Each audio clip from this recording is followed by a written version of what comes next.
Ya Allah. Terus bagaimana hubungan dengan anak saya yang sekolah di pesantren? Hadis yang mengandung kaidah fikih, ya, seperti misalnya innamal a'malu binniyat. Ini Bismillah. Assalamualaikum warahmatullahi wabarakatuh. Alhamdulillah hamdan katsiran thayyiban mubarakan fi kama yuhibbu rabbuna wa yarda. Wassalatu wassalamu ala Rasulillah wa ala alihi wa ashabihi wa man tabi'ahum bi ihsanin ila yaumiddin, amma ba'du. Ikhwatul Islam, a'azani Allah wa yakum, para pemirsa Fatwa TV dan juga para pendengar radio dimanapun Anda berada. Perkenankan kami mengucapkan taqabbalallahu minna wa minkum. Semoga ibadah yang kita lakukan di bulan Ramadan kemarin dan yang waktu lain diterima oleh Allah Subhanahu wa taala. Alhamdulillah, senang sekali di kesempatan yang berbahagia ini kami dapat menyapa Anda kembali di live interaktif seputar konsultasi Islam, dan program ini diasuh dan juga dibimbing oleh guru kita Al-Ustadz Dr. Musyafa Ad-Darini hafizahullahu ta'ala.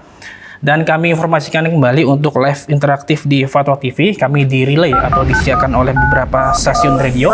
Di antaranya ada Radio Al-Hikmah Banyuwangi, Radio MDFM Probolinggo, kemudian Radio Dai Tengaran, Radio Bingbas Yogyakarta, Radio Sahabat Tegal, Radio Gema FM Bontang, kemudian Radio Hang FM Batam, Radio Tua FM Riau, Radio Madinah Caruban, Radio Amuba Pangkal Pinang, dan Radio Mas FM Seragen.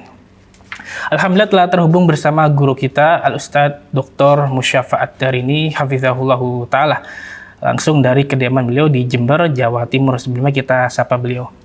Assalamualaikum warahmatullahi wabarakatuh. Waalaikumsalam warahmatullahi wabarakatuh. Taqabbalallahu minna wa minkum, Ustaz. Bagaimana kabarnya, Ustaz? Alhamdulillah bikhair wa taqabbala minni wa minkum salihal a'mal. Allahumma amin. Jazakallahu khair, Ustaz, atas waktunya. Semoga Allah Subhanahu wa taala menjaga Ustaz dan juga keluarga ya, Ustaz. Jazakum khairan wa baraka fikum. Nah, Ustaz.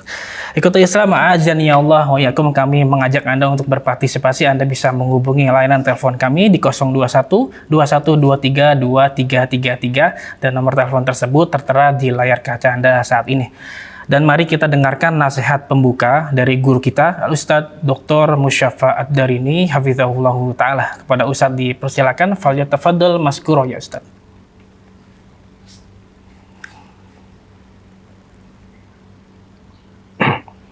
Bismillahirrahmanirrahim. Alhamdulillahirabbil alamin. Wassalatu wassalamu ala asyrafil anbiya'i wa sayyidil mursalin nabiyina Muhammadin wa ala alihi wa sahbihi wa man tabi'ahum bi ihsanin ila yaumiddin.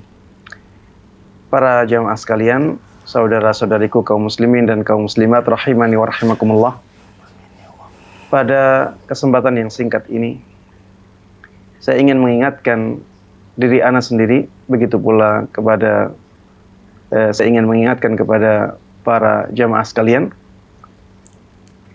akan firman Allah Subhanahu wa taala di surat Muhammad ayat ke-7. Ya ayyuhalladzina amanu in tansurullaha yansurkum wa yuthabbit aqdamakum. Wahai orang-orang yang beriman, apabila kalian menolong agama Allah Subhanahu wa ta'ala, maka Allah Subhanahu wa ta'ala pasti akan menolong kalian dan akan meneguhkan kaki-kaki kalian. Ayat ini para jemaah sekalian memberikan penjelasan kepada kita semuanya bahwa kaum muslimin akan menjadi kaum yang sangat kuat sekali apabila mereka benar-benar berpegang teguh dengan agama Allah Subhanahu wa ta'ala. Karena ketika mereka berpegang teguh Allah Subhanahu wa ta'ala, maka Allah Subhanahu wa ta'ala akan menolong mereka, akan memenangkan mereka. Dan kaum yang dimenangkan oleh Allah Subhanahu wa ta'ala, kaum yang ditolong oleh Allah Subhanahu wa ta'ala, tidak akan ada yang bisa mengalahkannya. Hal ini senada dengan apa yang dikatakan oleh khalifah yang kedua, sahabat yang sangat mulia, Umar ibn al-Khattab radhiyallahu ta'ala anhu, nahnu qaumun a'azzana Allahu bil Islam. Kami atau kita adalah kaum yang Allah kuatkan, Allah muliakan dengan agama Islam. Famahma ibtaghaina al-'izzata bighairihi adzallana Allah. Selama kita mencari kemuliaan, mencari kekuatan dengan selain Islam, maka Allah Subhanahu wa taala akan menghinakan kita. Para jamaah sekalian rahimani wa rahimakumullah. Tidak lama dari waktu kita, 2 hari sebelum ini atau 3 hari sebelum ini, masih ada peperangan antara kaum muslimin dengan orang-orang Yahudi di Palestina. Dan kita melihat kaum muslimin begitu lemah. Banyak korban yang jatuh dari kaum muslimin. Korban yang jatuh dari kaum muslimin jauh lebih banyak daripada korban yang jatuh di barisan kaum Yahudi. Baik dari korban manusia maupun dari bangunan-bangunan yang dirusak. Dan ini menunjukkan bahwa kaum muslimin masih sangat lemah untuk melawan orang-orang Yahudi di zaman kita ini. Dan ini harusnya menjadikan kita sadar bahwa yang menjadi sebab lemahnya kaum muslimin adalah keadaan mereka yang menyia-nyiakan agama mereka. Sangat banyak kesyirikan-kesyirikan yang dianggap biasa, bahkan dihargai di tengah-tengah masyarakat yang mengaku sebagai masyarakat muslim. Banyak sekali amalan-amalan bid'ah yang tidak ada tuntunannya, yang mencoreng kemurnian agama Islam, mencoreng keindahan agama Islam, masih merajalela di tengah-tengah kaum muslimin. Banyak kemaksiatan-kemaksiatan yang merajalela di tengah-tengah kaum muslimin. Inilah yang menjadikan kaum muslimin lemah di hadapan para musuh Islam. Karena memang Allah Subhanahu wa taala meninggalkan mereka apabila mereka tetap dalam keadaan yang seperti itu. Allah tidak akan menolong kaum yang menyanyiakan agama mereka. Allah menjanjikan kemenangan bagi mereka yang menolong agama Allah. Wa'adallahu alladhina amanu minkum wa 'amilus shalihat la yastakhlifannahum fil ardi kama istakhlafal ladzina min qablihim. Allah memberikan janji kepada orang yang beriman dan kepada orang-orang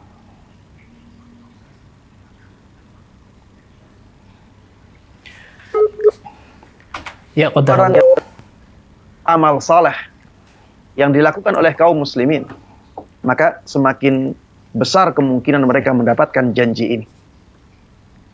La yastakhlifannahum fil ardi kama istakhlafal ladzina min qablihim. Allah Subhanahu wa taala benar-benar akan menjadikan mereka pemimpin di muka bumi. Sebagaimana Allah Subhanahu wa taala telah menjadikan orang-orang terdahulu menjadi pemimpin di muka bumi. Wala yumakkinanna lahum dinahum alladzi irtada lahum wala yubaddilannahum min ba'di khaufihim amna. Allah akan memantapkan agama mereka yang Allah ridai untuk mereka, dan Allah akan menggantikan ketakutan mereka dengan keamanan. Apa alasannya? ya'budunani la yusyrikuna bi syai'a. Mereka benar-benar beribadah kepadaku. Dan mereka tidak melakukan kesyirikan kepadaku dengan sesuatu apapun. Mereka tidak menyekutukan aku dengan sesuatu apapun. Inilah yang menjadikan janji Allah benar-benar datang. Apabila kaum muslimin ingin benar-benar kuat melawan musuh-musuh mereka, maka mereka harus mengkondisikan diri mereka menjadi kaum yang benar-benar ditolong oleh Allah Subhanahu wa ta'ala. Kaum muslimin selama masih banyak penyakitnya di tubuh mereka, mereka tetap akan menjadi terus lemah. Kalau mereka ingin kuat tubuhnya, mereka harus menyehatkan tubuh itu. Mereka harus membersihkan tubuh mereka dari penyakit-penyakitnya. Penyakit kesyirikan, penyakit kebid'ahan, penyakit kemungkaran-kemungkaran. Mereka harus berusaha untuk membersihkannya. Maka para jemaah sekalian, mari kita mulai dari diri kita. Mari kita mulai dari diri kita. Jauhi kesyirikan. Jauhi kebid'ahan. Jauhi kemungkaran. Kemudian ketika kita melihat ada orang-orang yang ada di sekitar kita melakukan kesyirikan, melakukan kebid'ahan, melakukan kemungkaran, maka mari kita mengingatkan mereka dengan cara yang baik. Mudah-mudahan Allah Subhanahu wa ta'ala benar-benar menjadikan kita semuanya umat yang kuat, umat yang mulia, umat yang benar-benar mukmin sejati. Dan jangan lupa dengan firman Allah Subhanahu wa ta'ala, wala tahinu wala tahzanu wa antumul a'laun in kuntum mu'minin. Jangan sampai kalian merasa hina dan jangan sampai kalian merasa bersedih. Kalian benar-benar umat yang paling tinggi kedudukannya apabila kalian benar-benar beriman.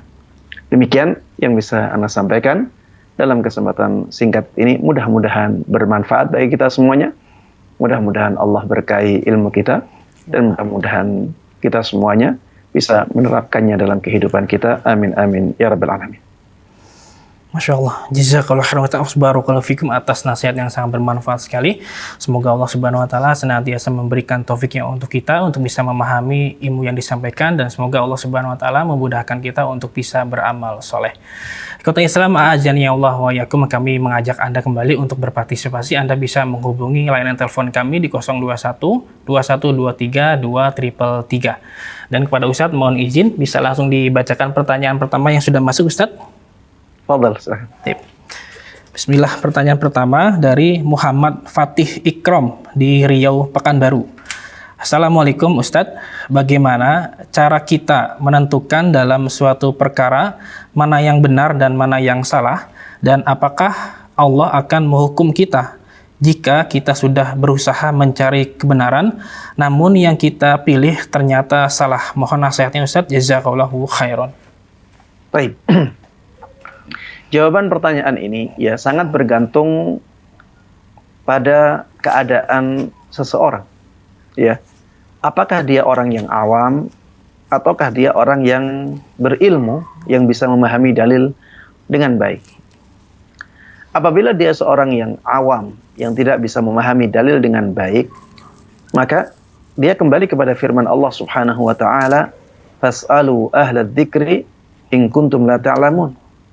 Bertanyalah kalian kepada ahli ilmu apabila kalian tidak tahu.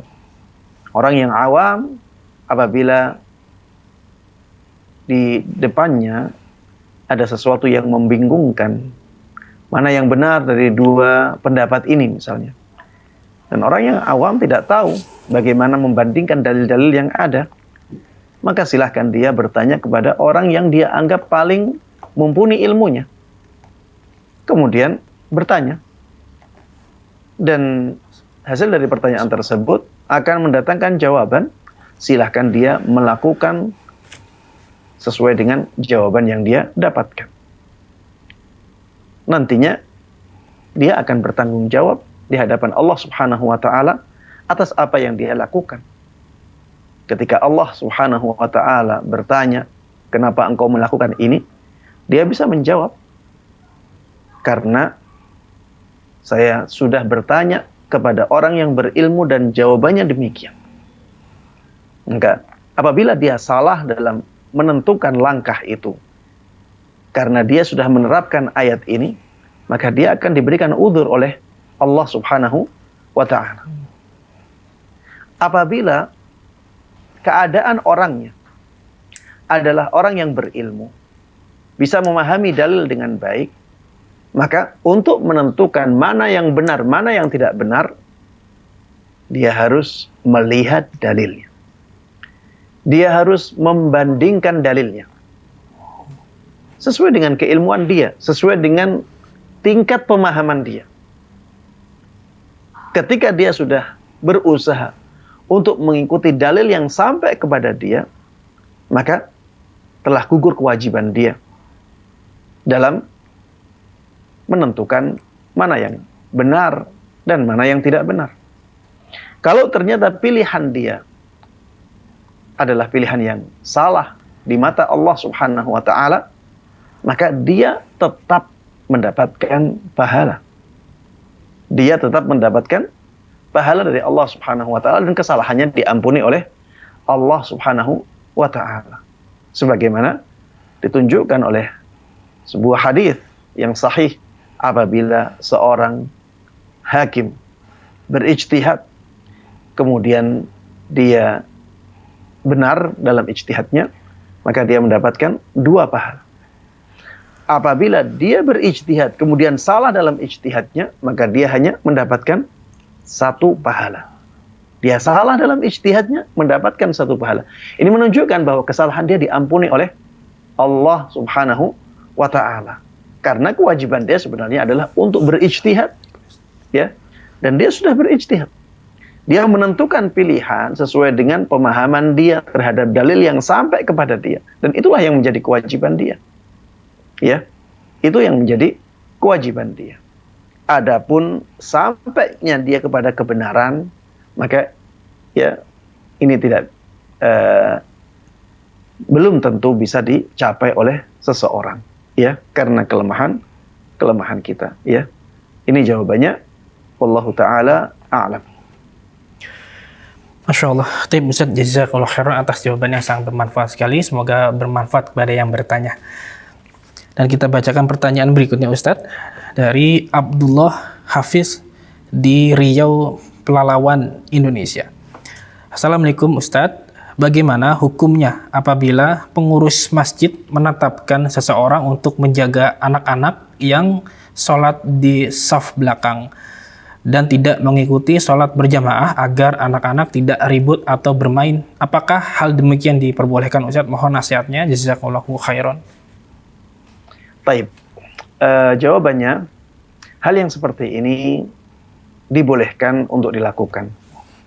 Tapi sebaiknya dia tetap menjalankan sholat berjamaah, walaupun di rakaat terakhir. Ya, walaupun di rakaat terakhir. Jadi dia menunggu sampai rakaat terakhir, dia menjaga anak-anaknya, nanti di rakaat terakhir dia ikut sholat bersama jamaah.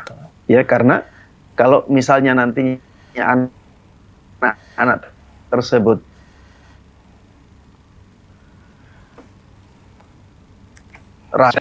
mereka sudah terbiasa untuk tidak main-main, ya. Dari awal sholat mereka sudah diawasi, di rakaat terakhir biasanya mereka sudah terkondisikan, ya. Namun sebenarnya, ya, ada yang lebih baik dari ini, ya, apabila masih dimungkinkan, ya. Apabila masih dimungkinkan, ada yang lebih baik dari ini, yaitu dengan menugasi setiap orang tua untuk mengkondisikan anaknya, ya, dan memberikan pengertian kepada orang tua. Apabila anaknya tidak bisa dikondisikan, jangan membawanya ke masjid.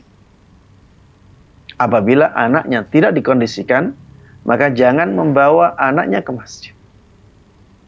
Kenapa demikian para jemaah? Karena mengganggu jamaah salat, ya, ini kezaliman, dan kezaliman yang besar. Ini kezaliman yang besar. Bisa jadi menjadi dosa besar. Bisa jadi menjadi dosa besar. Kenapa? Karena yang dizalimi adalah banyak orang. Ya. Dan termasuk di antara yang menjadi penyebab suatu dosa itu besar adalah ketika yang mendapatkan efek buruk dari dosa tersebut orang banyak. Mungkin asalnya dosa kecil, tapi karena kezaliman ini mengenai banyak orang, bisa jadi ini menjadi dosa besar. Maka saya peringatkan kepada para jamaah yang mempunyai anak kecil yang tidak bisa dikondisikan, jangan bawa ke masjid. Ya, jangan bawa ke masjid. Salat merupakan amalan ibadah yang sangat dimuliakan oleh Allah Subhanahu wa taala. Sangat diistimewakan oleh Allah Subhanahu wa taala. Jangan sampai kita menjadi penyebab rusaknya kekhusyuan orang-orang dalam ibadah salatnya. Hanya karena satu anak yang sebenarnya bisa ditinggal di rumah, tapi ternyata dia paksa bawa ke masjid dan akhirnya menjadikan jamaah di masjid tersebut sangat terganggu sholat. Ini yang perlu diperhatikan. Jangan sampai penjelasan seperti ini difahami, oh ustadz ini melarang membawa anak ke masjid. Padahal membawa anak ke masjid itu kan memberikan pelajaran kepada kita, memberikan pelajaran kepada mereka, membiasakan mereka untuk datang ke masjid. Jangan difahami seperti itu. Karena kita tidak melarang orang tua untuk membawa anak ke masjid, tidak. Yang kita larang adalah membawa anak ke masjid, kemudian tidak bertanggung jawab terhadap anak tersebut ketika di masjidnya. Kalau kita bawa anak ke masjid, maka tanggung jawablah. Ya. Tanggung jawab. Anaknya harus dikondisikan. Paling tidak dia mengatakan, kalau ingin bermain, bermain di luar. Berikan pengertian bahwa masjid ini rumah Allah yang harus dimuliakan. Kalau ingin bermain, silahkan keluar mainnya. Karena di dalam masjid adalah tempat untuk beribadah. Fi buyutin adzinallah an turfa'a wa yudhkara fiha ismuh. Fi buyutin adzinallah an turfa'. Di dalam rumah-rumah Allah yang Allah izinkan untuk dimuliakan. Wa yudhkara fiha ismuh. Dan disebut nama-nama Allah di dalamnya. Jadi ini harus kita muliakan. Kalau kita bawa anak, maka bertanggung jawablah ketika membawa anak ke masjid, ya. Wallahu ta'ala a'lam. Terima kasih jazakallahu khairan atas jawaban yang sangat bermanfaat sekali. Barakallahu fikum, semoga bermanfaat kepada yang bertanya. Dan alhamdulillah sudah ada penelpon yang masuk, Ustaz, kita angkat dahulu. Assalamualaikum Fatwa TV. Waalaikumsalam. Dengan Bapak Hasan di Padang, Bapak ya? Iya, dari Padang. Iya, Waalaikumsalam warahmatullahi wabarakatuh. Ya, Bapak Hasan, mohon maaf bisa dikecilkan saja suara televisinya. Sebentar Pak ya. Ya. Bapak Hasan, mohon maaf bisa dikecilkan saja suara televisinya. Ya. Iya, silakan Bapak Hasan pertanyaannya. Ya. Terima kasih. Assalamualaikum Ustaz. Waalaikumsalam warahmatullahi wabarakatuh. Saya pernah dengar bahwa 50.000 tahun sebelum langit dan bumi diciptakan, takdir manusia sudah diciptakan. Apakah juga begitu dengan Al-Quran, Ustaz? Makasih. Assalamualaikum warahmatullahi wabarakatuh. Waalaikumsalam warahmatullahi wabarakatuh. Assalamualaikum warahmatullahi wabarakatuh. Iya, takdir sudah ditulis oleh Allah Subhanahu wa taala 50.000 tahun sebelum penciptaan langit dan bumi. Ya. Dan ini menunjukkan betapa tingginya ilmu Allah Subhanahu wa taala. Ya, karena sebenarnya takdir adalah tulisan, ya, yang isinya adalah perjalanan hidup manusia. Dan karena tingginya ilmu Allah Subhanahu wa taala, tidak ada yang meleset sedikit pun. Ya, tidak ada yang meleset sedikit. Apapun yang kita lakukan saat ini itu sesuai dengan apa yang dituliskan oleh Allah Subhanahu wa taala dalam waktu yang sangat lama tersebut, ya, 50.000 tahun sebelum penciptaan langit dan bumi. Adapun Al-Qur'an apakah seperti ini ataukah tidak, ya, wallahu taala a'lam, saya tidak tahu. Yang jelas Allah Subhanahu wa taala telah menurunkan Al-Qur'an sebanyak 2 kali atau dengan 2 metode, sebagaimana disebutkan oleh sahabat Ibn Abbas radhiyallahu taala anhu. Ada penurunan Al-Qur'an secara langsung, ya, secara lengkap sekali. Ada penurunan Al-Qur'an yang bertahap, ya, sesuai dengan kebutuhan, sesuai dengan kejadian yang dialami oleh Rasulullah sallallahu alaihi wasallam. Turunnya Al-Qur'an secara langsung dari awal sampai akhir, ya, ini tidak langsung kepada Rasulullah sallallahu alaihi wasallam. Yang keadaan turunnya Al-Qur'an kepada Rasulullah itu yang secara bertahap. Wallahu taala alam. Nah, Ustaz, jazakallahu khairan atas jawabannya. Semoga bermanfaat kepada Bapak Hasan di Padang. Dan kita angkat kembali pertanyaan yang sudah masuk melalui via telepon. Assalamualaikum Fatwa TV. Assalamualaikum.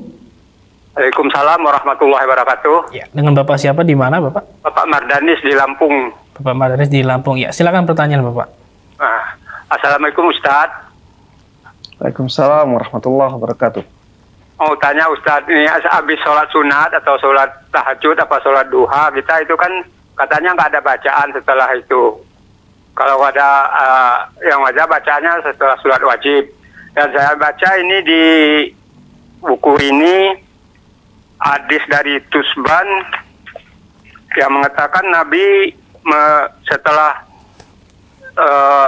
habis sholat sunat, setiap salam dari sembahyang setelah dalam setiap muslim, Nabi SAW berkata bahwa Rasulullah setiap mengucap salam dari sholatnya, beliau bersifat 3 kali dan mengucapkan Allahumma salam sampai dan seterusnya. Hadis itu diriwayatkan oleh Ahmad nomor 5 275 dan 279 280, Muslim 294, Tirmizi 299 dan Nasai 3,68. Jadi itu yang saya maksud. Apa yang kalau nggak bisa, apa itu boleh kita baca setelah selesai salam setiap sembahyang sunat atau sembahyang yang 12 sunat muakkad itu juga di belakang sunat muakkad. Nah itu. Terima kasih Ustadz. Assalamualaikum warahmatullahi wabarakatuh atas jawabannya Ustadz. Waalaikumsalam warahmatullahi wabarakatuh. Ya. Assalamualaikum warahmatullahi wabarakatuh. Ya. Para ulama ketika menjelaskan hadis tersebut, ya, mereka mengatakan bahwa hadis itu memang untuk sholat 5 waktu, untuk sholat wajib, ya. Istighfar 3 kali, kemudian ada Allahumma antas salam wa minkas salam. Ini untuk sholat wajibnya. Adapun untuk sholat sunnah, ya, bacaan istighfar mungkin masih bisa kita amalkan, ya, karena dan banyak ya disebutkan di dalam dalil-dalil bahwa setiap selesai melakukan amalan-amalan baik, ya, ada perintah untuk beristighfar, ya, ada perintah untuk beristighfar, sehingga ketika sholat pun, ya, sholat sunnah, kita kalau misalnya membaca istighfar tidak ada masalah. Ya, adapun Allahumma antas salam wa minkas salam, maka ini khusus untuk sholat wajib. Kenapa istighfar ya kita masih bisa lakukan? Ya karena dalil-dalil umum, bukan karena hadis tadi. Karena dalil umum bahwa setelah kita melakukan ibadah, melakukan amal saleh, ya, kita dianjurkan untuk membaca istighfar sebagai bentuk kesadaran bahwa kita itu dalam melakukan amalan yang baik itu banyak kekurangannya, ya, banyak kekurangannya, sehingga kita disunahkan untuk membaca istighfar di setiap kita selesai melakukan amalan-amalan saleh, ya, seperti misalnya di dalam firman Allah Subhanahu wa taala, "Tsumma afidu min haitsu afadhan nas wastaghfirullah." Ya, di dalam amalan berhaji, ya, "Tsumma afidu min haitsu afadhan nas wastaghfirullah." Di situ ada perintah untuk beristighfar setelah melakukan ibadah wukuf di Arafah. Dan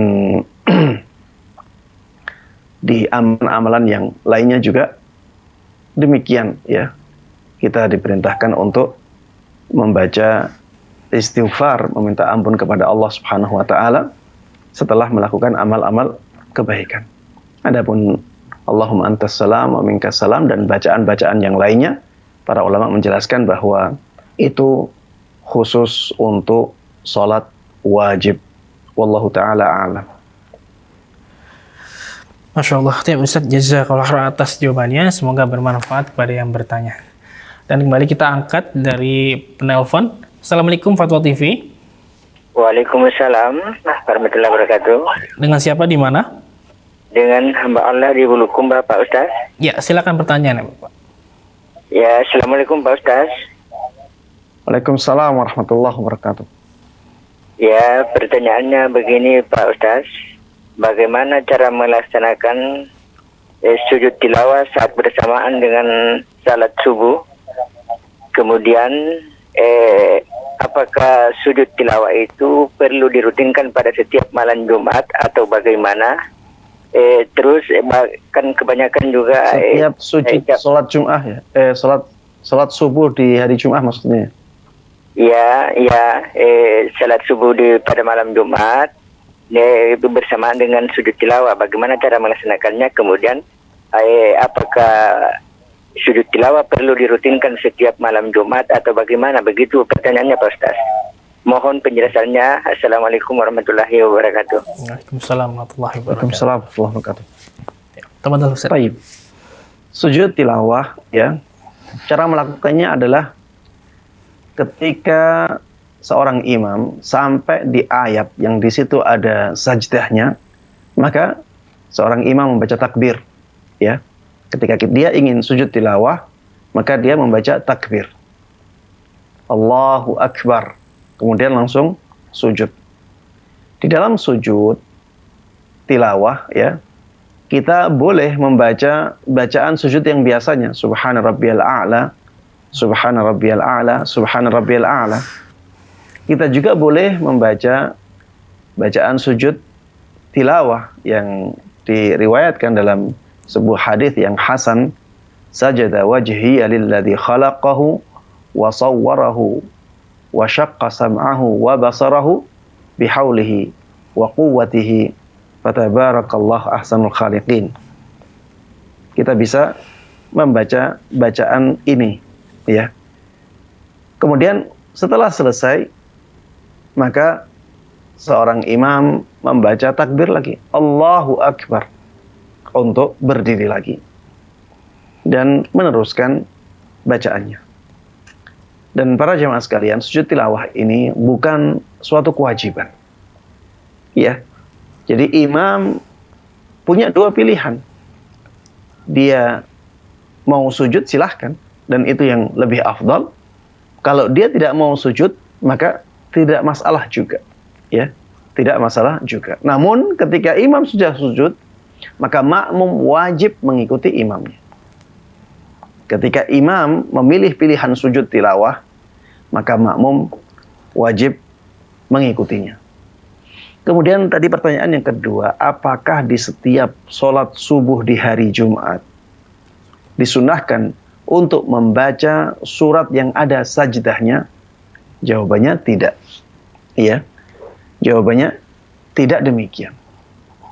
Yang disunahkan adalah membaca surat yang dibaca oleh Rasulullah Sallallahu Alaihi Wasallam ketika sholat subuh di hari Jum'ah. Ya, di rakaat yang pertama disunahkan untuk membaca surat Alif Lam Mim As-Sajdah.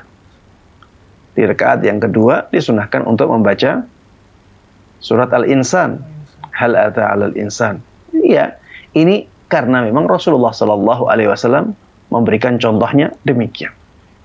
Atau misalnya di rakaat yang pertama membaca surat Al-Jum'ah, di rakaat yang kedua membaca surat Al-Munafiqun, ya.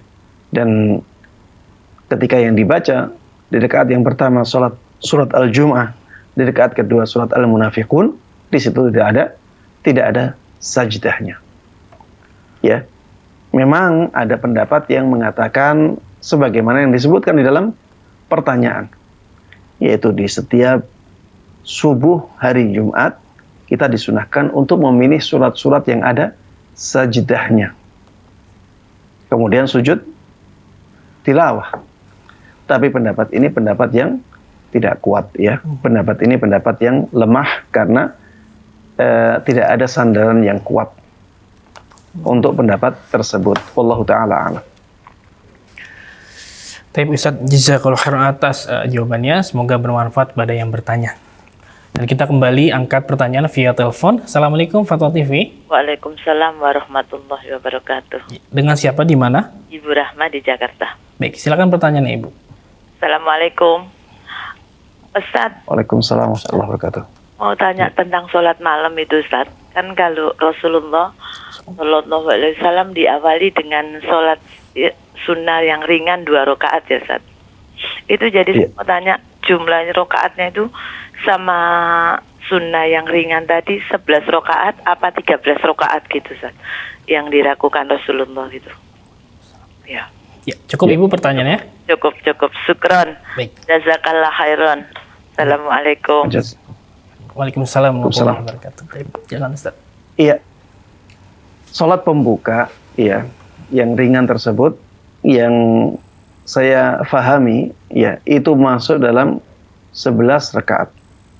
Masuk dalam 11 rakaat yang dilakukan oleh Rasulullah Sallallahu Alaihi Wasallam.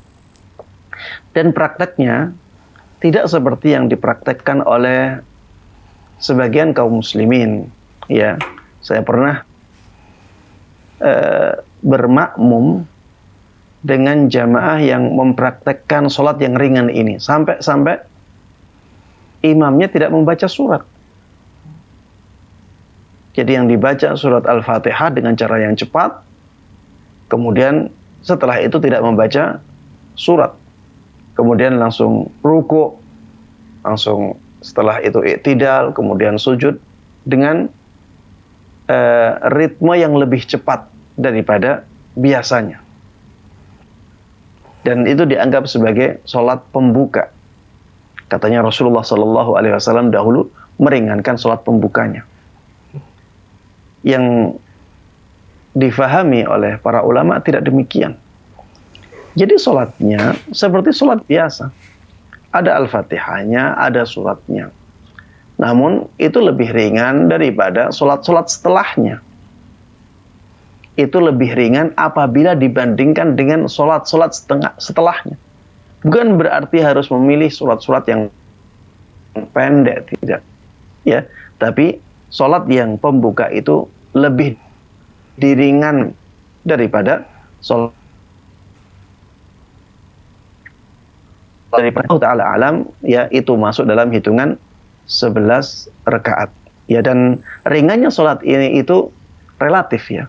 Relatif. Mungkin ada orang yang sholat malamnya dalam 1 rakaat membaca 5 halaman. Orang yang demikian ketika di rakaat pembukanya, rakaat pertama dan keduanya, dia membaca 1 halaman, itu sudah dianggap ringan. Karena dibandingkan dengan 5 halaman untuk dia. Ya. Mungkin ada orang yang sholat malamnya membaca 2 halaman. Maka ketika sholat pembukanya dia membaca 1/2 halaman itu ringan untuk keadaan dia.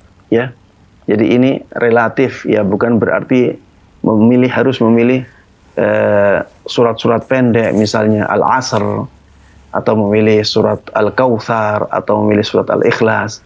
Tidak berarti demikian ya, karena ringannya sholat itu bisa berbeda-beda keadaannya antara satu orang dengan orang yang lainnya. Wallahu ta'ala a'lam.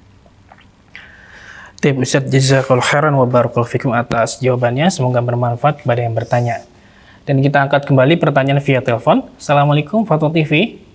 Waalaikumsalam warahmatullahi wabarakatuh, Ustaz. Ya, dengan Umu Azizah di Lampung, Ibu ya.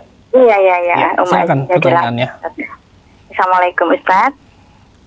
Waalaikumsalam warahmatullahi wabarakatuh. Gini, Ustaz.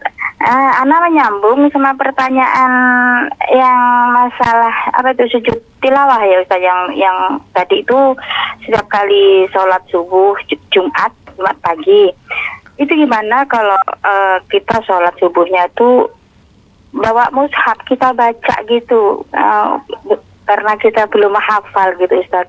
Kalau kita baca mushaf, kira-kira sah apa enggak sholatnya, Ustaz? Mungkin itu saja, Ustaz, pertanyaan ana. Assalamualaikum warahmatullahi wabarakatuh. Waalaikumsalam warahmatullahi wabarakatuh. Ya, silakan, Ustaz. Iya. Apakah boleh orang yang sholat membaca dari mushafnya karena dia tidak hafal? Jawabannya dibolehkan, ya. Jawabannya dibolehkan, dan itu tidak membatalkan sholat seseorang. Karena sedekap ya dalam sholat ketika berdiri itu bukanlah kewajiban. Bukanlah kewajiban. Tapi itu sesuatu yang sangat dianjurkan sekali. Ya. Orang kalau sholat dia membawa mushaf, ya, maka bersedekapnya menjadi kurang sempurna. Ya, bersedekapnya menjadi kurang sempurna karena yang kanan misalnya dia membawa mushaf, sehingga bersedekapnya menjadi kurang sempurna. Apakah ini membatalkan sholat? Jawabannya tidak. Ya, karena memang sedekap itu bukanlah kewajiban. Mungkin ada yang menghubungkan antara membaca mushaf di dalam sholat dengan gerakan. Ustaz, itu gerakannya banyak. Kita katakan gerakan banyak. Kalau dikatakan itu gerakan banyak, kalau untuk maslahat sholat, maka tidak ada masalah. Gerakan banyak ketika untuk maslahat sholat, maka tidak ada masalah. Jangankan hanya mengambil mushaf kemudian membukanya, kemudian beralih dari satu halaman ke halaman yang lainnya, membuka halaman. Jangankan ini, ketika ada misalnya hewan yang membahayakan, ada ular, Rasulullah SAW memerintahkan kita untuk membunuh ular tersebut dahulu. Kemudian setelah itu meneruskan sholatnya, tidak ada masalah. Membunuh ular, ya harus mungkin ngambil sesuatu, kemudian memukul. Mungkin pukulannya tidak hanya sekali, mungkin harus 2 kali, mungkin 3 kali karena ular larinya kencang, ya. Mungkin sekali tidak kena, ya. Mungkin kena tapi kenanya kurang kuat, ya. Tapi itu diperbolehkan karena ini untuk maslahat sholat. Begitu pula dengan membawa mushaf atau membukanya, mengambil dari saku. Ini tidak ada masalah. Dan dulu ya, di zaman Nabi Muhammad SAW ada seorang sahabat perempuan. Itu ketika sholat diimami oleh budaknya, laki-laki.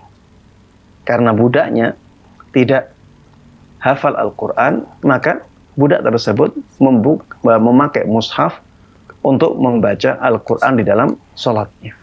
Ya, sudah ada contohnya dari kalangan ya sebagian sahabat Nabi Muhammad SAW, sehingga membaca Al-Quran ketika sedang sholat ini tidak ada masalah sama sekali. Wallahu ta'ala a'lam. Terima kasih, Ustaz. Jazakallahu khairan. Ya Ustaz, ketika memegang telepon dengan membuka aplikasi Al-Quran, apakah sama hukumnya seperti memegang Al-Quran, Ustaz? Iya, tidak ada masalah. Bahkan mungkin gerakan yang kita lakukan ketika membaca Al-Quran lewat HP itu bisa jadi lebih sedikit daripada gerakan yang terjadi ketika kita membaca mushaf, membaca Al-Quran lewat mushaf. Ya, karena kalau pakai HP hanya geser-geser saja. Kalau misalnya aplikasinya belum terbuka, hanya ketuk-ketukan saja. Sehingga itu bukan gerakan yang dianggap banyak, atau kalaupun dianggap banyak, maka itu adalah gerakan untuk maslahat salat. Ya, wallahu ta'ala a'lam. Ustaz, jazakallahu atas jawabannya, semoga bermanfaat kepada yang bertanya. Dan kita angkat kembali pertanyaan via telepon. Assalamualaikum Fatwa TV. Assalamualaikum warahmatullahi wabarakatuh. Waalaikumsalam warahmatullahi wabarakatuh. Dengan siapa di mana, Ibu? Dengan Ibu Lestari di Lampung. Baik, silakan pertanyaan Ibu. Assalamualaikum Ustaz. Waalaikumsalam warahmatullahi wabarakatuh. Izin bertanya Ustaz. Ramadan 2 tahun yang lalu saya sakit. Terus selama 1 bulan full itu saya nggak bisa puasa. Kemudian sampai Ramadan berikutnya tetap nggak bisa puasa Ustaz. Punya utang jadi 1 bulan setengah. Kemudian sudah saya kodok, masih tersisa 6 hari. Nah, alhamdulillah Ramadan tahun ini saya bisa full puasa.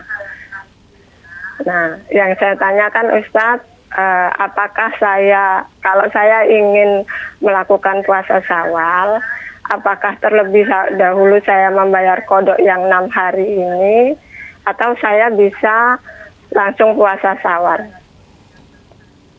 Syukran Ustaz. Assalamualaikum warahmatullahi wabarakatuh. Waalaikumsalam warahmatullahi wabarakatuh. Ya. Iya.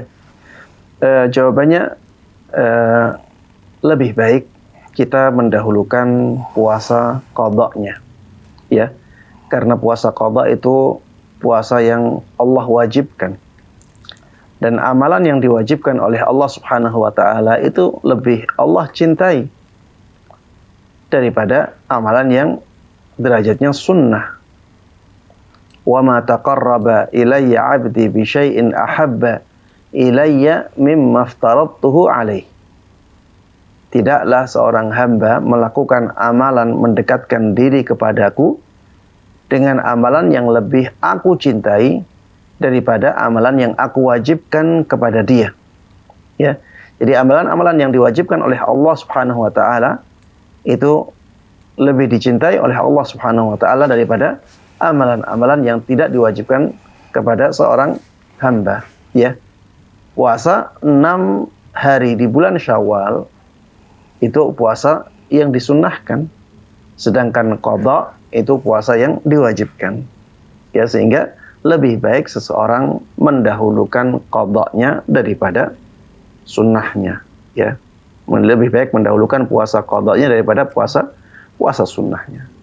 Kalau misalnya waktunya tidak cukup, maka ketika itu kita melakukan puasa qadha, melakukan puasa 6 hari di bulan Syawal dulu.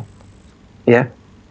Kalau ini waktunya tidak cukup, ya, misalnya sudah sampai hari ke-23 di bulan Syawal. Dia punya hutang puasa Ramadan, sehingga tidak mungkin, ya, 6 tambah 6 jadinya 12, padahal harinya tersisa 7 hari saja misalnya. Maka ya ketika keadaannya demikian, dibolehkan bagi seseorang untuk mengambil puasa sunnahnya dulu, untuk mengambil keutamaan yang tidak bisa dia dapatkan di bulan setelahnya. Walaupun ini pun ada khilaf, ya. Ada yang mengatakan kalau misalnya seseorang tidak sempat puasa 6 hari di bulan Syawal karena sesuatu hal, karena uzur, dia boleh menggantinya di bulan Dzulqa'dahnya. Ada yang mengatakan demikian, tapi ya saya melihat pendapat ini kurang kuat karena Rasulullah SAW membatasi puasa 6 hari ini di bulan Syawal ya. Ya, beliau membatasi di bulan Syawal sehingga keutamaan itu hanya untuk bulan Syawal saja, tidak untuk bulan yang lainnya. Sehingga kalau keadaannya demikian, waktunya tidak cukup untuk menggabung atau untuk melakukan 2 puasa tersebut, silahkan mendahulukan puasa sunnah 6 Syawalnya. Kemudian setelah itu baru mengqadha'nya. Kalau ada yang bertanya, Ustadz, bagaimana ini dibolehkan? Maka kita katakan para ulama ya, mayoritas mereka mengatakan bahwa mengqadha' puasa Ramadan itu bisa diakhirkan. Tidak harus alal faur, tidak harus disegerakan, tapi bisa diakhirkan. Sebagaimana ditunjukkan oleh hadis Aisyah radhiyallahu taala anha bahwa beliau biasa mengqadha puasa Ramadannya di bulan Sya'ban. Beliau biasa mengqadha puasa Ramadannya di bulan Sya'ban, padahal bulan Sya'ban itu ya bulan sebelum Ramadan. Dan Rasulullah SAW tentunya tahu akan hal ini. Dan tidak ada pengingkaran dari Rasulullah SAW. Sehingga ini menunjukkan ya bahwa seseorang boleh mengakhirkan puasa qadha'nya ya, dan dia tidak harus bersegera untuk mengqadha' puasa Ramadannya ya. Sehingga seseorang boleh melakukan puasa sunnah dahulu sebelum dia mengqadha' puasa wajibnya. Namun sebagaimana saya jelaskan tadi, sebaiknya seseorang mendahulukan puasa qadha' karena itu kewajiban. Kemudian baru melakukan puasa-puasa yang sunnah. Walaupun apabila dibalik ya tidak ada masalah, tapi kurang afdal. Wallahu taala a'lam. Baik, Ustaz, terima kasih jazakallahu khairan atas jawabannya. Demikian yang bertanya, semoga bisa difahami. Dan kita angkat kembali pertanyaan via redaksi Dewan Fatwa, Ustaz. Ada penelpon yang masuk. Kita angkat kembali. Assalamualaikum Fatwa TV. Assalamualaikum. Waalaikumsalam warahmatullahi wabarakatuh. Dengan siapa, di mana Bapak? Dengan Abu Fitria di Sidoarjo, Ustaz. Ya, baik. Silakan pertanyaan Bapak. Ya. Assalamualaikum, Ustaz. Waalaikumsalam. Ini Ustaz, saya mau menanya masalah mandi junub, Ustaz. Tatkala kita dalam keadaan junub di hari Jumat ya, di hari Jumat sebelum sholat subuh. Nah, ini kita mau sholat subuh, kita mandi junub, apakah boleh? Artinya mandi junub itu sudah diniatkan dengan mandi untuk sholat Jumat, Ustaz. Hanya itu yang mungkin saya tanyakan. Jazakallahu khairan atas jawabannya. Wassalamualaikum warahmatullahi wabarakatuh. Waalaikumsalam Baik, warahmatullahi Abu Fitri ya, itu waktu sholat subuhnya sudah masuk ya? Iya, ya, sudah. Baik. Sudah cukup ya? Yang pertama, cukup. Ya, sudah cukup. Ya. Yang pertama yang harus difahami, di sana ada perbedaan pendapat di kalangan para ulama, apakah boleh menggabungkan antara mandi junub dengan mandi Jum'ah. Ya. Di antara yang berpendapat seperti itu ya Syekh Muhammad Nasiruddin Al-Albani rahimahullahu taala. Beliau berpendapat bahwa mandi junub itu wajib, kemudian mandi Jum'ah juga wajib, sehingga tidak bisa digabungkan. Ini yang pertama. Kemudian yang kedua, ya bolehkah menggabungkan? Kalau kita memilih pendapat mayoritas ulama yang mengatakan boleh digabungkan antara mandi junub dengan mandi Jum'ah, maka apakah boleh menggabungkan keduanya di waktu subuh? Di waktu subuh, bolehkah digabungkan? Allah Ta'ala alam, saya memilih pendapat yang membolehkannya. Ya, karena itu sudah masuk hari Jum'ah. Karena itu sudah masuk hari Jum'ah. dengan terbitnya ya fajar, maka itu sudah masuk hari Jum'ah. Memang penanggalan dalam kalender Hijriyah itu mulainya dari terbenamnya matahari. Terbenamnya matahari. Ketika matahari terbenam, maka mulai masuk ke hari yang berikutnya. Tapi terbenamnya matahari sampai terbitnya fajar ini dianggap malam. Ya, ini dianggap malam. Sedangkan siangnya, malam siang ya, ada siang ada malam. Siangnya itu atau kita bahasakan pagi ya. Pagi itu mulainya dengan terbitnya fajar shadiq. Ketika itulah dimulai harinya. Dimulai ya dalam bahasa kita siangnya. Kalau siang ini digunakan untuk menyebut lawan dari malam, ya, maka dengan terbitnya fajar shadiq ketika itulah mulai waktu ya siangnya. Dan mandi Jum'ah itu di hari Jumatnya ya, bukan di malam Jumatnya. Sehingga ketika fajar shadiq sudah terbit ya, mulai ketika itu kita boleh mandi Jum'ah. Dan itu bisa digabungkan dengan mandi junub, wallahu taala a'lam. Tim Ustadz jazakallahu khairan atas jawabannya yang sangat bermanfaat sekali. Semoga bermanfaat untuk Bapak Abu Fitria di Sidoarjo, Jawa Timur. Dan kita bacakan pertanyaan terakhir Ustadz dari redaksi Dewan Fatwa dari Restu Akbar di Sulawesi Tenggara, Kendiri. Assalamualaikum Ustadz, hukum anggota Polri berjaga di Bank Indonesia atau bank konvensional, apakah apakah honor dari bank tersebut halal atau haram ya Ustaz? Mohon nasihatnya, jazakallahu khairan. Wa jazakum khaira. Iya, ini memang dilema ya, sesuatu yang harus dihadapi oleh petugas negara ya. Jadi kalau misalnya negara menugaskan seseorang untuk menjaga bank ya, maka niatkan untuk menjaga keamanan negara ya, niatkan untuk menjaga keamanan negara.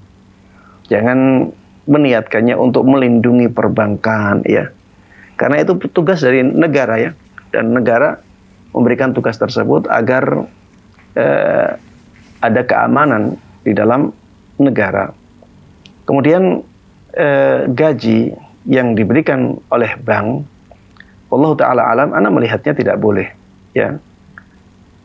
Tapi gaji yang diberikan oleh pemerintah ya, itu dibolehkan untuk diterima. Karena pemerintah di situ ya dalam rangka untuk menjaga keamanan negara secara umum ya, dan di dalam negara memang ada hal-hal yang tidak sesuai dengan syariat. Dan ketika seseorang menjalankan tugas tersebut niatnya adalah untuk menjaga negara, maka yang seperti ini tidak ada masalah ya. Yang seperti ini tidak ada masalah. Adapun gaji dari banknya, maka ini yang ada masalah di situ. Kenapa? Karena bank tidaklah memberikan hal tersebut kecuali karena dia merasa sebagai sesuatu yang wajib untuk sesuatu yang harus dia berikan karena orang itu mengamankan banknya. Dan ini lebih spesifik daripada mengamankan negaranya, daripada mengamankan negara. Ya, sehingga kalau dikasihkan bank, kalau dikasih oleh bank uang ya, itu masuknya ke dana syubhat atau dana yang diharamkan. Kalau misalnya diambil, maka salurkan ke fasilitas umum. Tapi untuk gaji dari negara silahkan diambil. Wallahu ta'ala. Ustadz jazakallahu khairan atas jawabannya, semoga bermanfaat kepada yang bertanya. Dan pertanyaan tersebut adalah pertanyaan terakhir di kesempatan kali ini Ustadz. Terima kasih waktunya Ustadz, jazakallahu khairan atas waktunya. Semoga insya Allah pekan depan bisa berjumpa kembali ya Ustadz ya. Insyaallah. Barakallahu fiik. Ikuti Islam azani Allah wa yakum, demikianlah live interaktif pada hari ini. Semoga apa yang disampaikan Ustaz bisa bermanfaat dan kita bisa ngambil ilmunya. Dan kita tutup dengan kafaratul majlis. Subhanakallahumma wa bihamdika asyhadu alla ilaha illa anta astaghfiruka wa atubu ilaik. Wassalamualaikum warahmatullahi wabarakatuh. Ya Allah, terus bagaimana hubungan dengan anak saya yang sekolah di pesantren? Hadis yang mengandung kaidah fikih, ya, seperti misalnya innamal a'malu binniyat. Ini